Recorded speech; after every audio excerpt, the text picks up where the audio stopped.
Hello everyone. And welcome to Dad. And me. Love history. Dad and me love a whole lot of history.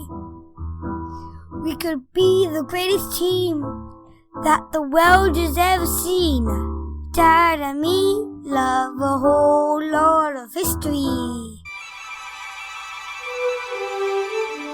For this episode, we have recruited Lindisfarne Anglican Grammar School's Dux winner. That means winner of the top academic prize of the year, Cooper Broxup. Hello everyone. Hello Cooper.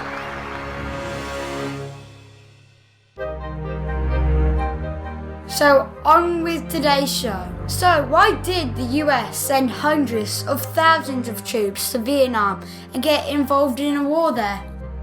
Well, before we get stuck into that, what reasons do countries normally go to war for? Well, there's one reason where if someone kills a king or a queen and they're from that country. Yeah, you could say it in general, if the other side kills some of your side, then you might decide to go to war about that. And that is part of what happens here, as we'll see. But for the Vietnam War, what's most relevant for getting America involved, as we will see, some people on their side get killed.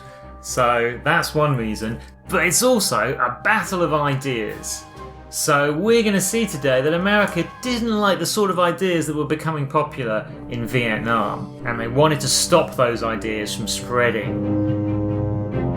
So America hates communism, and so it hates that idea of communism spreading to more countries. If more countries become communist, where's that going to stop?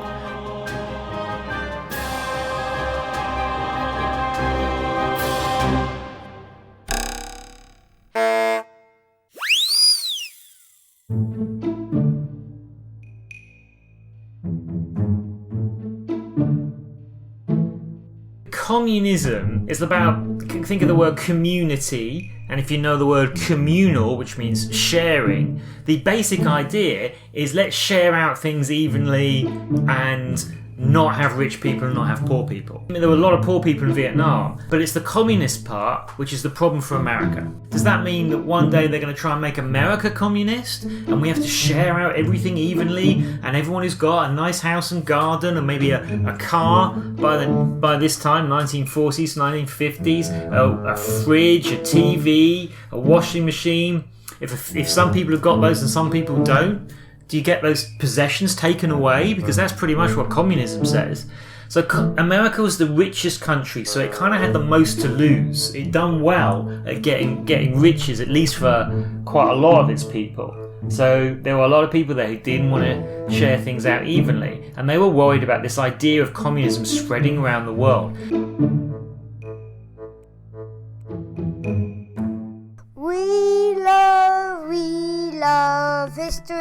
We love history, baby. We love history.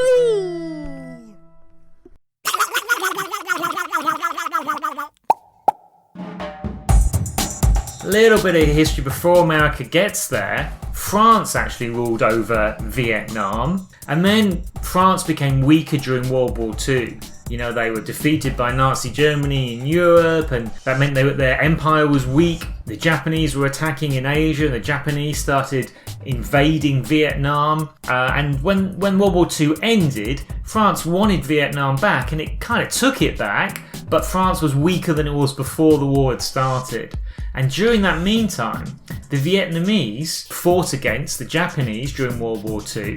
And those Vietnamese were led by a guy called Ho Chi Minh. And his ideas were communist ideas. But he also wanted independence for Vietnam. He wanted Vietnam to be able to rule itself, not be ruled over by other countries. So he got lots of support in Vietnam, not just from communists, but people who wanted Vietnam to rule themselves. So this guy, Ho Chi Minh, emerges during World War II as a very effective leader against the Japanese in World War II. And then after World War II, when the French come back, Ho Chi Minh and his fighters, known as the Viet Minh, they fight against the French as well.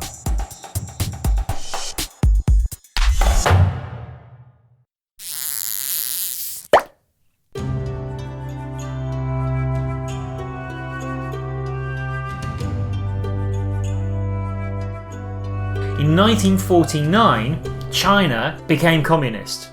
And now there was this guy in Vietnam trying to make Vietnam communist. Most of the USA people didn't want to become communist. Did that mean they were greedy? The problem is, whenever they've had communism actually in a country, running a country, it's never worked brilliantly because people want more for themselves. So I suppose people are naturally greedy, even in a communist country. So if they can see an opportunity to get a bit more, that goes against the rules, they get into trouble.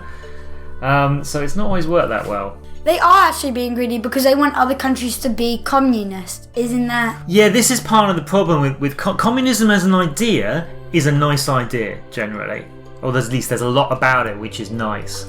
But in reality, to try and make a country be communist, that means that everyone, even if they don't want to be communist, you're going to force them to give up stuff and force them to work in the job that you tell them to. Everyone's got the same... Because they want them to. Yeah, the Communist Party or the communist leaders want you to do that.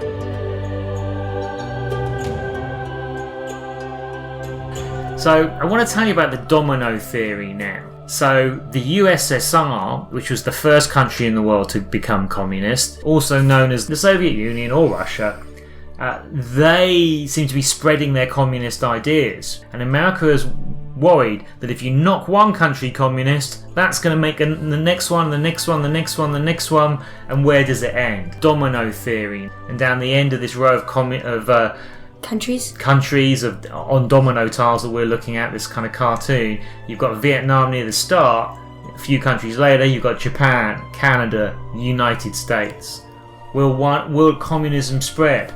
And so certainly the leaders and the army in the US, they definitely didn't want communism. I think it's fair to say most of the population didn't want it either.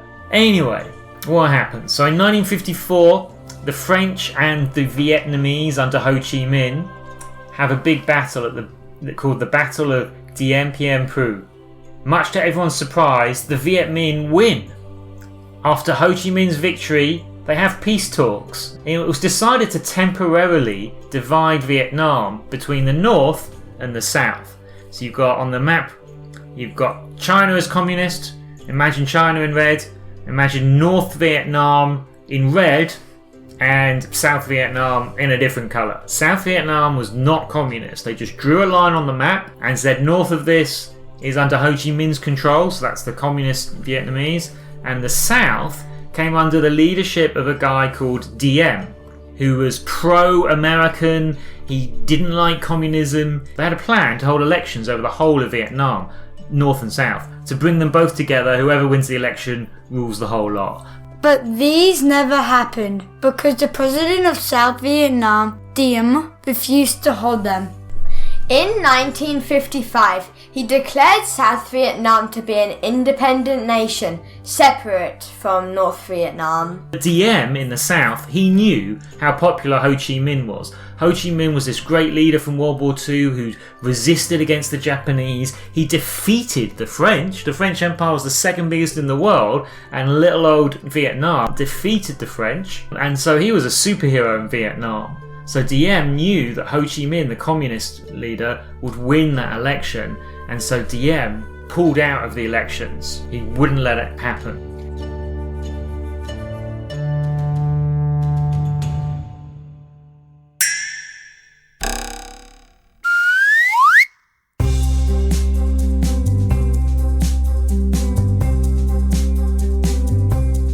So things turn nasty now, 1955.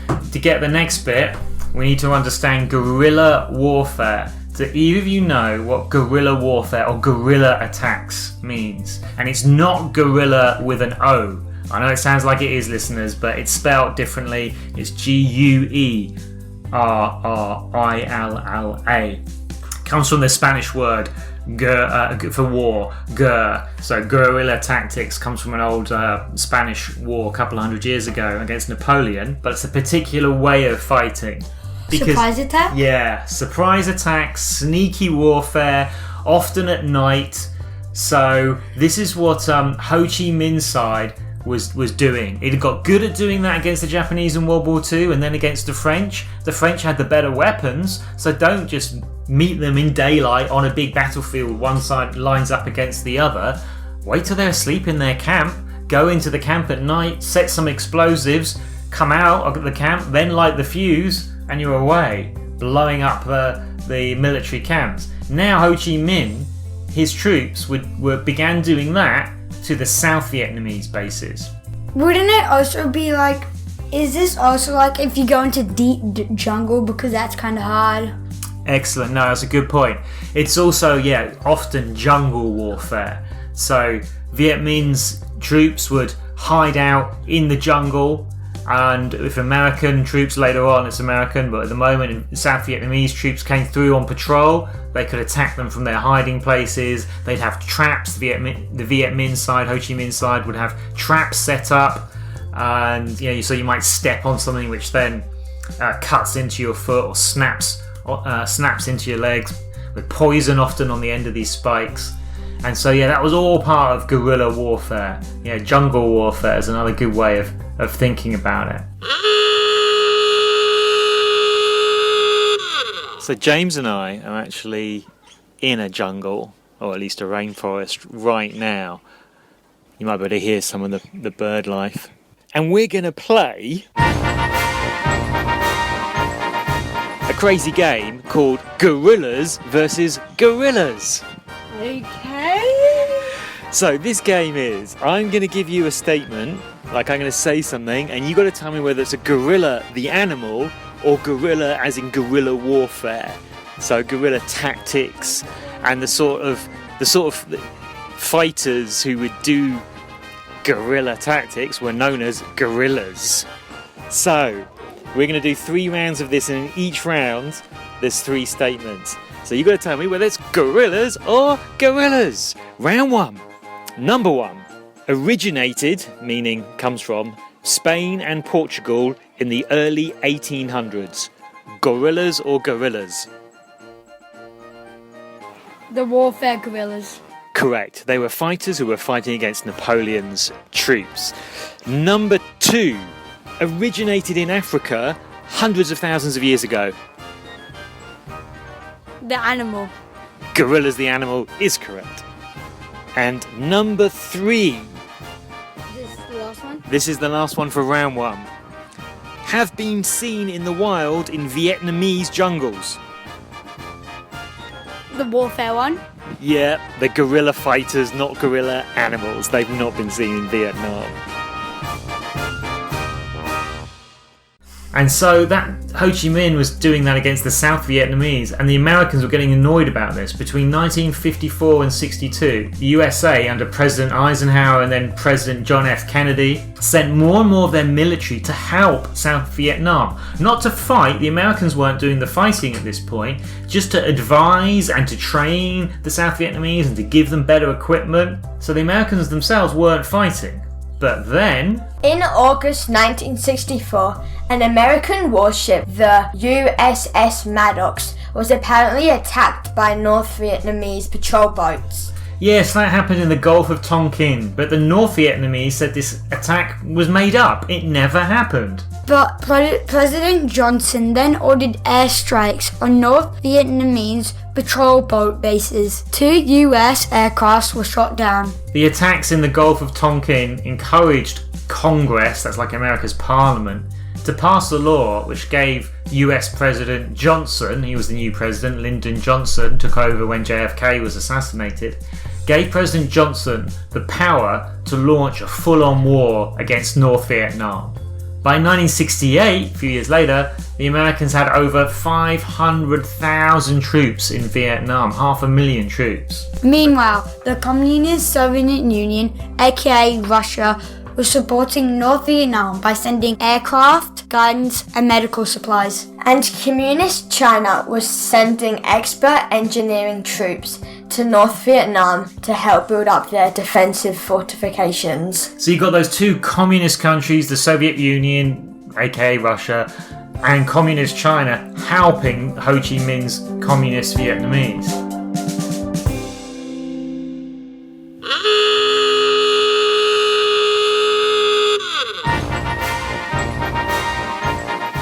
It's another round of Gorillas versus Guerrillas. Round 2, number 1. They live in the jungle and eat bamboo. The gorilla animal? Correct, gorilla's the animal. Round 2, number 2. They hide in the jungle and make traps out of sharpened bamboo. The warfare gorilla. That's right, the gorillas who fight wars. And number 3, the final one for round 2. The Chinese communists used these in their fight against Chinese nationalists. The warfare? That's right. So the Chinese communists had a civil war against Chinese nationalists and they used guerrilla tactics, guerrilla fighters to win that war. And now we go to an advert break for parents. In his final days, Alexander the Great's generals asked him who should succeed him.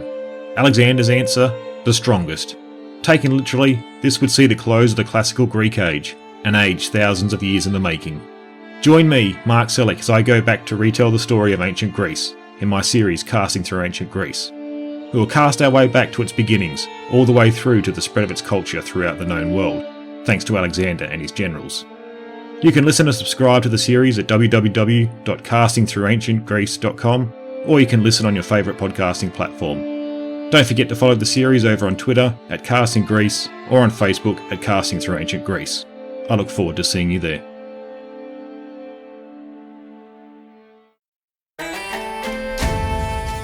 So how did the war end? Well, that sounds like a question for another episode. But the simple answer is, the Americans got tired of the war. The guerrilla attacks by Ho Chi Minh's guys made life very difficult for them. America had the best weapons, but not the best hiding places. The communists were good at making surprise attacks, often making tunnels that would emerge in the middle of a US army camp. Ho Chi Minh's forces would then arrive through the tunnel at night, set their explosives around the camp, and disappear down the tunnel before lighting the fuse. It was hard for America to fight an enemy that they couldn't find. After a new president called Richard Nixon was elected, the Americans pulled out of Vietnam in 1973.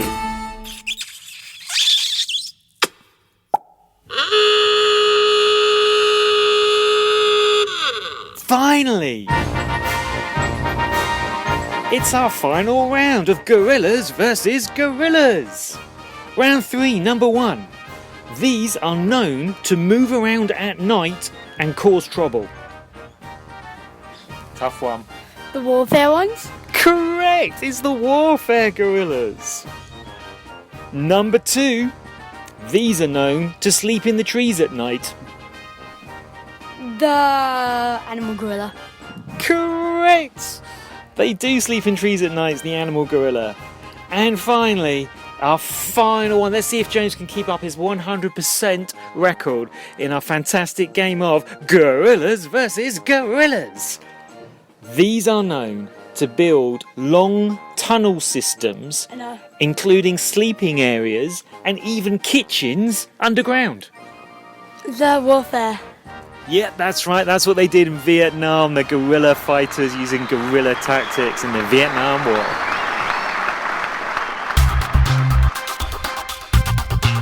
That's almost it for today's show.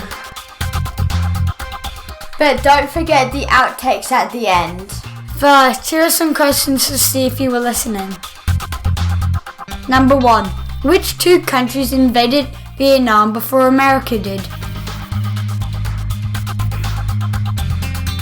Number 2.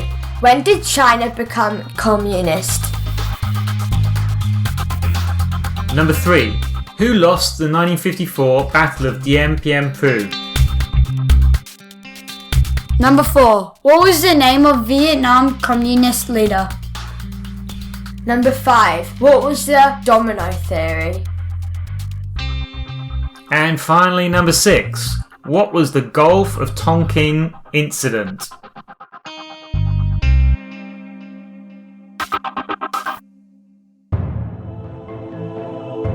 Well, that's about it from Dad and me. And me. Hey, people, have you told your friends about this great podcast series yet?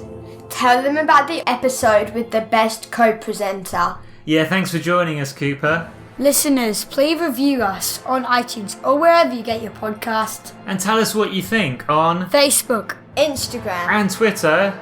Bye for now. From Dad And me. And me. Love history. Dad and me love a whole lot of history. We could be the greatest team that the world has ever seen. Dad and me love a whole lot of history. Hello, everyone. and welcome to Dad And me. And me. Love history. Should we do it again? Yeah, okay, I missed the line there. Hooray!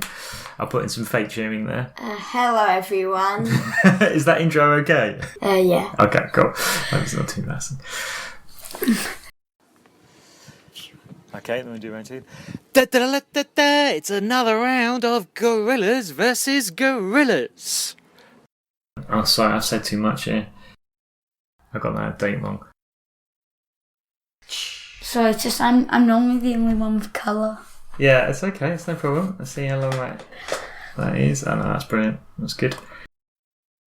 I have no idea, but I'm just gonna guess